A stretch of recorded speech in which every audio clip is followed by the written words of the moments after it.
Racism for Black people just be hitting different. I am so sorry to deliver this review so late, but Superman is coming out this week and that's been consuming everything in my life. I have to talk about colorism and how it was attacked in this most recent episode of the Gilded Age. Spoilers. First, let me say, y'all thought that this engagement was going to break the Russells, and I get it. They're based on the Vanderbilts, and they had a divorce, but let me tell you, I believe in the Russells. I love them, and I think they're going to get through this, okay? Because at the end of the day, my girl Big Bertha was right. It still hurts me to see so many scenes when they're at odds with each other because I love them as a couple, and I think the reason why they're so successful is because they are a good couple. That being said, I'm glad that Gladys realized that that boy ain't had the stuff. At the end of the day, the way to a happy life is a rich husband with status, especially since she's not like Bertha. She didn't come from the mud. She grew up like this, so she needs a man that can provide that for her. I don't know what the fans have done to deserve this Temperance plotline, but please end it now. I just want them to get married, and every moment of conflict that comes between it, although I understand it, I hate.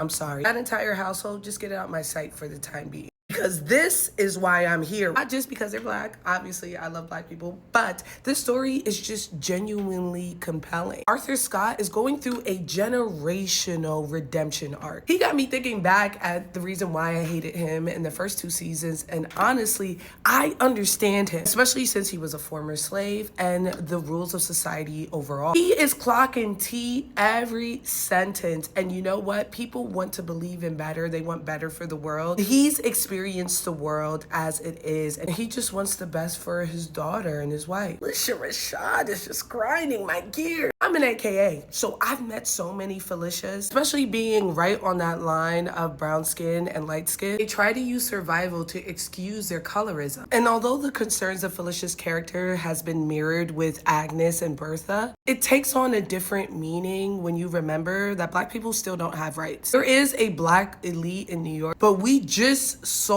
how it was in the South with Peggy last season. Peggy can't even get respect from a servant that she outranks. I can imagine how jarring it is for Peggy, who's lived as a free woman, who's educated, have to deal with racism, you know, from her friends like Marion, and then from her potential suitor's mother, who is also Black. Y'all don't understand. When you receive racism from someone who looks like you, it creates an animosity that I truly cannot describe, and I'm blown away at the way that they're tackling it in this season because it's so tasteful. I never thought I'd be siding with Arthur, but he's cooking. Also, my dad's name is Otto, which is Arthur in Spanish. Oh no, now I feel closer to him. I was gonna get the fit of the episode to Gladys and her portrait fit, but just for vibes, I'm gonna give it to Peggy in this beautiful rose outfit when she was on her promenade on the beach in Newport. 5 out of 5 Frankie Flames.